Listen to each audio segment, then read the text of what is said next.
Ah non, pas du Non. tout. Ah bah non, j'ai adoré le métier que j'ai fait. Et d'ailleurs, j'ai pas fait un métier de journaliste, j'ai fait un métier d'animatrice. Et j'en suis très Et fière. si tout ce que nous pensions savoir sur Alessandra Sublet n'était qu'une façade? Et si, derrière son sourire lumineux, se cachait une vérité qu'elle a tenté d'étouffer pendant des années? À 49 ans, pour la première fois, elle brise enfin le silence.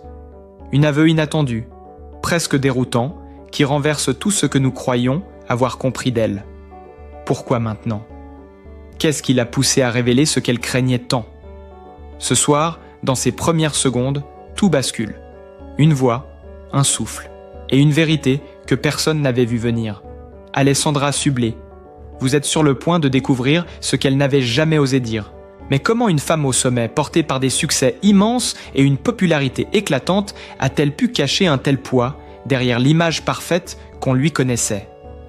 Alessandra Sublet, symbole d'énergie et de légèreté, brillante sur M6, France Télévisions, TF1 ou encore Europe 1. Que dissimulait vraiment cette ascension sans faute? Comment cette femme, que l'on croyait si solide, si rayonnante, a-t-elle pu laisser ses blessures grandir en silence? Comment?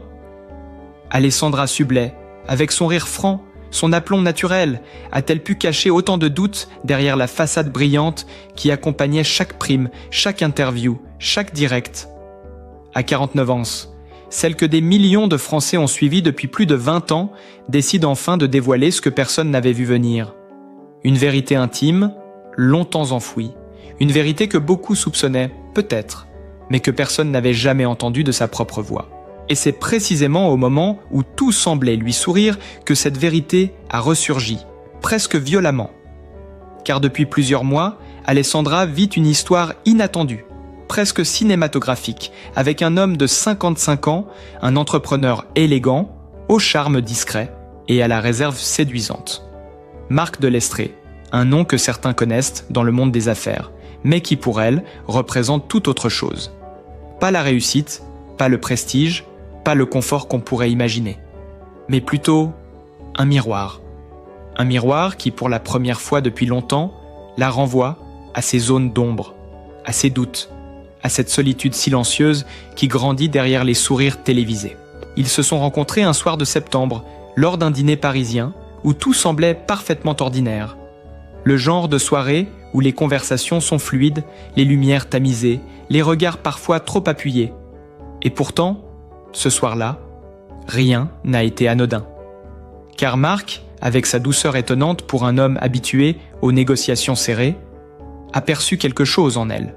Pas la star, pas l'animatrice, mais la femme. Celle qui, malgré son énergie éclatante, semblait soudain fatiguée, comme si un poids invisible tirait sur ses épaules depuis des années. Très vite, leur relation a pris une dimension inattendue.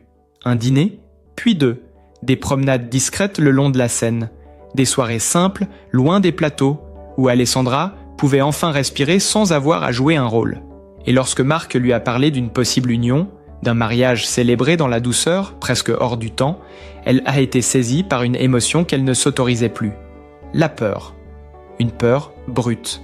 Celle de ne pas être assez. Celle de ne pas réussir à aimer comme elle le voudrait. Celle, surtout, de ne pas avoir réglé ce qui la rongeait depuis trop longtemps. Car derrière cette romance, qui semblait parfaite aux yeux de ses proches, un malaise grandissait. Un malaise ancien, comme une cicatrice mal refermée. Depuis des années, Alessandra avançait droit devant, à grande vitesse, sans jamais s'arrêter. Pourtant, les blessures non dites, les sacrifices personnels, les soirées où le silence résonnait trop fort dans son appartement vide, tout cela avait fini par la rattraper.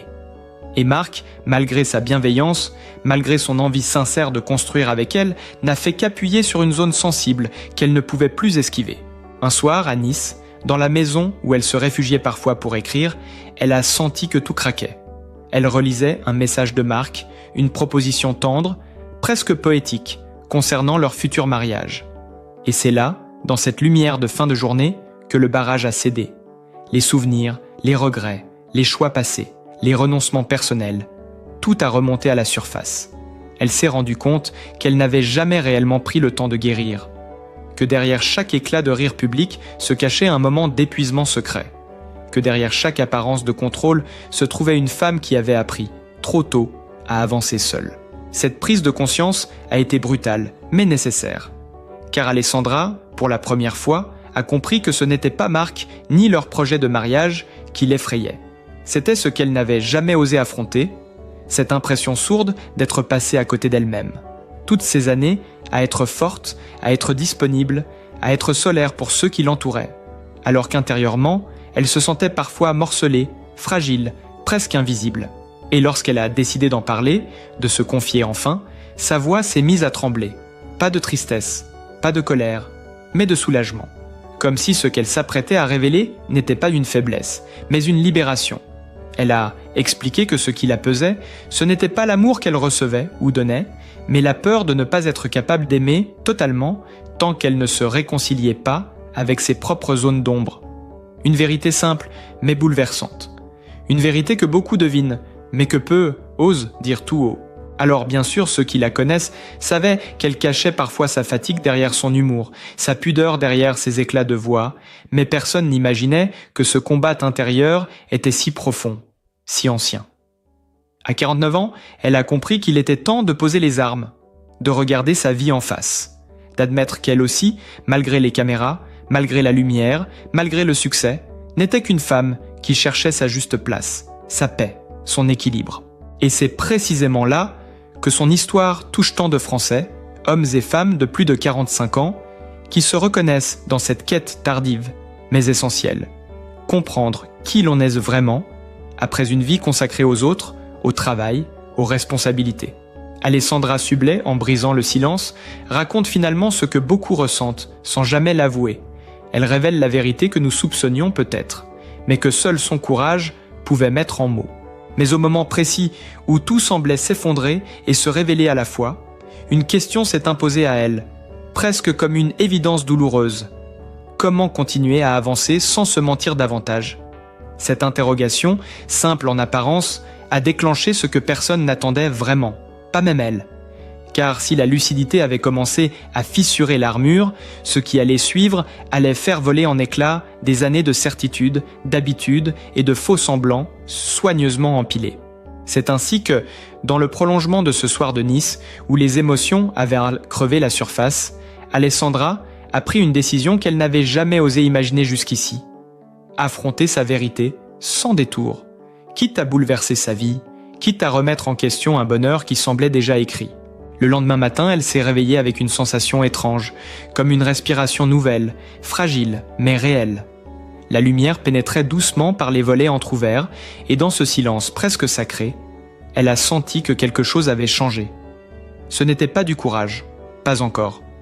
C'était plutôt une détermination discrète, une sorte de résolution intime, née de la fatigue accumulée et du désir profond de cesser de jouer un rôle pour lequel elle ne se sentait plus faite. Elle s'est levée lentement, a marché jusqu'à la terrasse, et c'est là, face à la mer calme, qu'elle a compris que sa vie allait prendre un tournant qu'elle n'avait jamais anticipé. Car au creux de son trouble, une vérité plus vaste s'était glissée. Elle ne pouvait pas se marier tant qu'elle n'avait pas réglé cette part d'elle-même qui continuait de la freiner.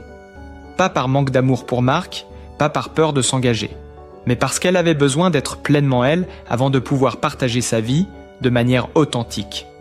Cette évidence, longtemps refoulée, devenait désormais incontournable. Elle ne voulait plus avancer en demi-teinte, ni s'obliger à sourire lorsque son cœur cherchait encore un terrain stable sur lequel se poser.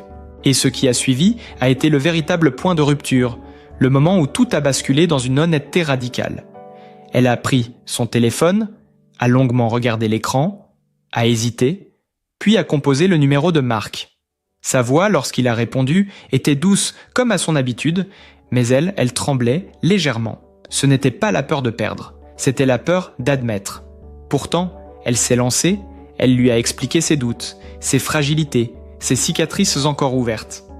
Elle lui a avoué ce qu'elle n'avait jamais osé mettre en mots, ce sentiment sourd de ne pas s'appartenir totalement, d'être encore en reconstruction malgré les apparences polies de sa vie professionnelle. Marc est resté silencieux quelques secondes, un silence lourd mais nécessaire. Puis il a murmuré quelque chose qu'elle n'oubliera jamais. « Tu n'as pas besoin d'être parfaite pour aimer. » Une phrase simple, presque banale, mais qui l'a percuté comme un coup de vent brutal dans une pièce restée trop longtemps fermée. Pourtant, malgré ces mots, elle savait que la suite ne dépendait pas de lui. Elle devait écouter cette voix intérieure qui, pour la première fois, se faisait entendre clairement. Une voix qui lui disait « Avant d'être épouse, il faut être soi ». La conversation a duré longtemps, ponctuée de respiration, d'émotions retenues, d'une tendresse profonde, et à la fin, elle a exprimé ce qui ressemblait à une décision irrévocable. Elle devait mettre leur projet de mariage en pause, pas pour fuir, pas pour rompre, mais pour revenir vers elle-même. Marc a compris, ou du moins il a essayé. Même s'il avait rêvé de ce mariage comme d'un renouveau, il a perçu que cette pause n'était pas un recul, mais un geste de vérité. Pour elle, pour eux. Ce moment, Alessandra l'a vécu comme un séisme intérieur. Une rupture douce, mais une rupture tout de même. Car renoncer, même temporairement, à une promesse de bonheur demande une force étonnante, celle d'accepter que le chemin le plus vrai est souvent celui qui exige le plus de courage. Cette décision l'a changée profondément. Elle s'est surprise à respirer différemment, comme si un poids ancestral glissait lentement de ses épaules. À partir de ce jour-là, elle a commencé à se redécouvrir. Elle s'est mise à marcher davantage, seule, dans les rues de Paris ou le long du port de Nice. Non pas pour fuir, mais pour s'écouter. Elle a repris des carnets abandonnés, confié des pensées qu'elle n'avait jamais exprimées, remué des souvenirs qu'elle avait tenté d'oublier. Ces pages, écrites parfois dans la nuit, parfois à l'aube, sont devenues le reflet brut d'une femme qui cherchait à renouer avec sa propre vérité. Et plus les jours passaient, plus elle prenait conscience que cette pause, loin d'être une parenthèse, devenait une renaissance. Une métamorphose lente mais puissante. Elle ressentait des émotions longtemps anesthésiées. La joie simple d'un matin calme, la mélancolie douce d'un crépuscule, la fierté de s'être choisie elle-même. Enfin, elle apprenait à être présente, à se regarder sans jugement, à accepter qu'elle avait besoin de temps. Pas pour guérir d'une blessure unique, mais pour se reconstruire dans une globalité qu'elle avait négligée. Ce cheminement intérieur a apporté avec lui une autre révélation, plus grande encore. Elle n'avait pas seulement besoin de retrouver son équilibre. Elle avait besoin de réinventer sa vie, professionnellement, personnellement, intimement. Elle sentait que quelque chose l'appelait, une forme de liberté encore floue, mais irrésistible. Une envie de reprendre la main sur son existence, de redéfinir ses choix, de s'autoriser des directions qu'elle n'avait jamais envisagées. Et un soir, alors qu'elle relisait ses notes, une idée s'est imposée à elle. D'abord timidement, puis avec une clarté presque violente, elle voulait parler, témoigner, raconter. Non pas pour provoquer un effet médiatique, ni pour attirer l'attention, mais pour se délivrer entièrement. Elle voulait enfin dire la vérité, sa vérité. Celle que l'on devinait, parfois sans la voir, celle qu'elle avait trop longtemps gardée pour elle. Une vérité qui, elle le pressentait, pourrait toucher bien plus de gens qu'elle ne l'imaginait. Car derrière sa confession se cachait une réalité universelle. La nécessité, à un moment de sa vie, de se retrouver soi-même avant de pouvoir se donner aux autres. Cette décision, celle de prendre la parole publiquement, a été le véritable tournant, le point culminant d'un long combat silencieux. Un choix qui allait bouleverser sa carrière, son image, son avenir. Mais un choix qu'elle a assumé entièrement, porté par cette certitude nouvelle. La liberté commence là où le mensonge intérieur cesse. Et pourtant, ce qu'Alessandra n'imaginait pas encore, c'est qu'après la tempête, quelque chose d'inattendu allait émerger. Une forme de paix nouvelle, fragile d'abord, presque timide, mais d'une intensité qu'elle n'avait jamais ressentie auparavant.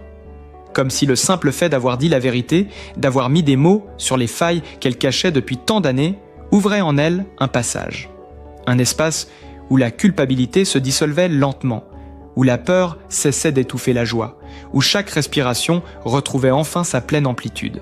C'est dans cet entre-deux, entre fragilité et libération, qu'a commencé sa renaissance. Au début, ce renouveau s'est exprimé dans de petites quelque chose, presque imperceptibles. Un réveil qui ne sonnait plus comme une obligation, mais comme une invitation. Une tasse de café savourée en silence, au lieu d'être engloutie entre deux rendez-vous. Un sourire qui s'offrait sans effort, pas pour répondre aux attentes, mais parce qu'elle en ressentait sincèrement l'élan. Elle apprenait à habiter son quotidien avec une douceur qu'elle ne s'était jamais autorisée. Une douceur qui ne provenait pas d'un apaisement extérieur, mais d'une réconciliation intérieure. Car le mouvement le plus profond s'est produit là, dans son rapport à elle-même. Pendant des années, elle avait vécu en s'efforçant d'être forte, lumineuse, dynamique. Elle s'était identifiée à cette énergie presque contagieuse que le public adorait, que les collègues admiraient, que la télévision exigeait. Mais dans cette nouvelle phase de sa vie, elle a compris que la force n'était pas dans la vitesse, ni dans la performance, ni même dans l'endurance. Elle était dans la capacité à se regarder avec honnêteté, à accepter ses parts vulnérables, ses zones d'ombre, ses émotions parfois contradictoires. Elle a découvert que s'aimer ne signifiait pas se trouver parfaite, mais reconnaître ses blessures et les accueillir avec bienveillance. Ce processus n'a pas été linéaire. Il y a eu des jours de doute, des moments où l'ancien réflexe revenait, où elle se surprenait à vouloir contrôler, maîtriser, s'imposer un rythme qu'elle ne désirait plus vraiment. Mais chaque fois, elle revenait à cette nouvelle vérité. Elle n'avait pas besoin de courir pour justifier son existence. Elle n'avait plus à prouver quoi que ce soit, ni à elle-même, ni aux autres. Elle apprenait, patiemment, à se donner la permission d'être simplement humaine. Dans cette période de transformation, elle a aussi revisité ses relations. Non pas en rompant brutalement avec le passé, mais en les regardant avec une clarté fraîche. Elle a compris que certaines amitiés étaient restées en surface, par habitude, par affection, mais sans véritable profondeur. Elle en a laissé partir quelques-unes, sans drame, avec gratitude pour ce qu'elles avaient été, et lucidité sur ce qu'elles n'étaient plus. D'autres, au contraire, ont pris une importance nouvelle. Des amitiés anciennes, parfois négligées par le rythme effréné de sa vie, se sont ravivées avec une vérité touchante. Elle a redécouvert le plaisir de parler longuement au téléphone, de partager des pensées intimes, de rire sans retenue, comme si chaque échange devenait un acte de présence réelle. Quant à Marc, la relation n'a pas disparu. Elle s'est transformée. Elle s'est déposée dans un espace plus souple, moins contraint, plus authentique. Ils se sont donné du temps, sans pression, sans calendrier. Et contre toute attente, cette distance choisie a créé une proximité nouvelle. Ils se parlaient différemment, avec moins de peur, plus de sincérité. Il n'y avait plus de promesses suspendues au-dessus de leur tête, seulement deux êtres qui apprenaient à s'aimer autrement, dans le respect du rythme de chacun. Elle ne savait pas encore si leur histoire reprendrait la forme d'un engagement, mais pour la première fois, elle sentait qu'elle avançait vers lui avec une authenticité qu'elle n'avait jamais connue. C'est dans ce contexte que s'est ouvert en elle un espace de réflexion plus profond, presque philosophique. Elle a commencé à interroger sa propre manière de vivre, à comprendre son rapport au temps, à la mémoire, à la place qu'elle avait laissée à ses aspirations véritables. Et plus elle avançait dans cette introspection, plus elle percevait quelque chose d'essentiel. La vie ne lui demandait pas de réussir, mais d'exister pleinement. Non pas d'être irréprochable, mais présente. Non pas de multiplier les projets, mais de choisir ceux qui faisaient vibrer son âme. Ce constat, simple mais bouleversant, lui a permis de penser sa trajectoire autrement. Elle a repris l'écriture, cette passion longtemps reléguée derrière les impératifs professionnels. Elle y trouvait une forme de respiration intérieure, un espace où elle pouvait déposer son vécu sans le travestir. Les mots lui permettaient de reconstruire son histoire, de la comprendre, de la transformer. Il lui offrait une manière de dialoguer avec elle-même, sans artifice, sans façade. Cette écriture l'a guidée, l'a stabilisée, l'a nourrie. Petit à petit, elle a également redécouvert son corps, non plus comme un outil de performance ou un élément d'image, mais comme une présence vivante. Elle s'est mise à pratiquer des activités douces, des promenades solitaires, du yoga, des moments de respiration consciente. Ces instants, parfois courts, avaient une puissance étonnante. Ils l'aidaient à se sentir ancré, aligné, centré. Mais c'est surtout dans son rapport au temps qu'a eu lieu le changement le plus profond. Là où autrefois, tout devait être optimisé, rentabilisé, organisé, elle a réappris la lenteur. Une lenteur choisie, habitée, une forme de résistance douce face à l'urgence permanente du monde moderne. Elle savourait les minutes qui ne servaient à rien, les soirées sans agenda, les journées sans objectif précis. C'est dans cette lenteur qu'elle a senti la vie revenir, comme une rivière qui retrouve son cours naturel après une longue saison de crue. Peu à peu, une évidence a émergé.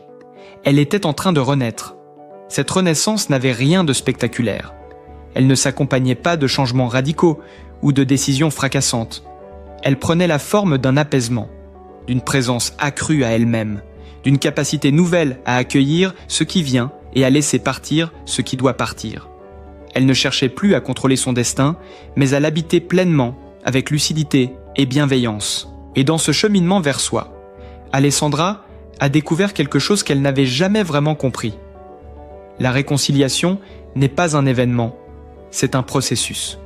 Une lente acceptation de son histoire, avec ses beautés et ses blessures, une manière d'aimer sans condition la personne que l'on est devenue, même si cette personne est le résultat d'erreurs, de peurs, de doutes. Elle comprenait désormais que la guérison ne signifie pas effacer le passé, mais le regarder sans douleur, avec gratitude pour les leçons qu'il a apportées. Cette acceptation l'a changé profondément, jusqu'à modifier son regard sur l'avenir. Elle ne le voyait plus comme une suite d'étapes à franchir, mais comme un espace ouvert, une terre fertile où elle pouvait planter ce qu'elle voulait. Elle n'attendait plus que la vie lui donne des réponses. Elle accueillait les questions. Elle n'espérait plus que les choses se déroulent comme prévu. Elle s'ouvrait à l'imprévu. Elle ne cherchait plus à être parfaite. Elle cherchait à être vraie. Et c'est précisément dans cette vérité, dans cette humilité retrouvée, dans cette paix réapprivoisée, que s'est dessinée sa renaissance complète. Une renaissance qui, loin d'être bruyante ou spectaculaire, s'est déployée comme une lumière intérieure, stable, douce, indestructible. Une lumière qui l'accompagnerait désormais, peu importe les choix qu'elle ferait, peu importe les chemins qu'elle emprunterait. Et peut-être que tout cela, finalement, était écrit quelque part, dans une partie d'elle qu'elle avait trop longtemps laissée en sommeil. Cette renaissance, cette réconciliation intime, cette façon nouvelle d'habiter sa propre vie, rien n'était spectaculaire, mais tout était profondément vrai. Alessandra avait traversé une période de doutes, de tumultes intérieurs, d'interrogations parfois douloureuses, et pourtant, au bout du chemin, quelque chose d'inattendu s'était posé. Une forme de douceur, une paix presque confidentielle, comme un murmure discret qui lui rappelait que la vie ne se gagne pas dans la maîtrise, mais dans l'acceptation. Elle avait compris que l'existence n'était pas une ligne droite, mais une succession de courbes, de bifurcations, de retours en arrière, de recommencements. Que rien n'était figé, ni les blessures, ni les espoirs, ni les renoncements. Elle avait appris que l'on peut se relever même lorsque l'on pense ne plus en avoir la force, que l'on peut aimer à nouveau, différemment, plus lentement, plus profondément. Et surtout, elle avait découvert que la vérité, la sienne, celle qu'elle n'avait jamais osé dire, n'était pas un échec, mais une porte vers une existence plus libre, plus consciente, plus alignée avec ce qu'elle ressent vraiment. Dans cette lumière nouvelle, elle regardait son avenir non plus comme une succession d'obligations ou de projets à cocher, mais comme une toile encore vierge. Une toile où chaque geste pouvait être choisi, où chaque couleur pouvait être posée avec intention. Elle n'avait plus peur du vide, car elle savait désormais qu'il contenait toutes les possibilités. Et peut-être que le plus beau cadeau qu'elle s'était offert, c'était précisément cela. La permission de ne pas savoir, la permission d'avancer à tâtons, la permission d'écouter ce qui murmure plutôt que ce qui crie. Elle ne pouvait pas prédire ce que deviendrait sa relation avec Marc, ni ce que la vie lui réserverait demain. Mais elle avançait avec confiance. Une confiance simple, douce, ancrée profondément dans cette certitude. Tant qu'elle resterait fidèle à elle-même, le reste trouverait sa place. Cette conviction, nouvelle et apaisante, lui donnait une force calme, une force qui ne dépendait plus du regard des autres, mais de sa propre vérité. Et c'est peut-être là que réside le message le plus universel de son histoire. Car en la regardant se relever, se redéfinir, se réinventer, on se reconnaît un peu tous. Nous aussi, nous traversons des périodes où la vie nous échappe, où nos certitudes vacillent, où nos forces semblent s'évaporer. Nous aussi, nous hésitons parfois à dire la vérité, à nous avouer nos peurs, à renoncer à ce qui ne nous ressemble plus. Mais l'histoire d'Alessandra nous rappelle que la véritable liberté commence le jour où l'on accepte de ne plus se mentir. Le jour où l'on accueille ses vulnérabilités comme des alliés, non comme des ennemis. Le jour où l'on comprend que l'on a le droit de changer, même tard, même lentement, même maladroitement. Alors peut-être que chacun, à sa manière, peut trouver dans son parcours une étincelle d'inspiration, une invitation à ralentir, à écouter, à se réconcilier avec soi-même, à reconnaître que la vie n'est pas une course, mais un chemin. Et que ce chemin mérite d'être parcouru avec douceur, avec honnêteté, avec courage. Si cette histoire vous a touché, même un instant, si vous vous y êtes reconnu, si elle vous a rappelé quelque chose de vous-même ou de quelqu'un que vous aimez, n'hésitez pas à le partager. Votre soutien, vos commentaires, vos pensées permettent à cette communauté de grandir dans la bienveillance et dans l'échange. Vous pouvez liker cette vidéo, vous abonner pour suivre les prochaines histoires ou simplement laisser un mot, un témoignage, un fragment de votre propre vérité. Chaque geste compte, chaque voix compte. Et surtout, n'oubliez jamais ceci. Il n'est jamais trop tard pour renaître. Il n'est jamais trop tard pour revenir vers soi. Il n'est jamais trop tard pour vivre une vie qui vous ressemble. Merci d'avoir été là. À très bientôt.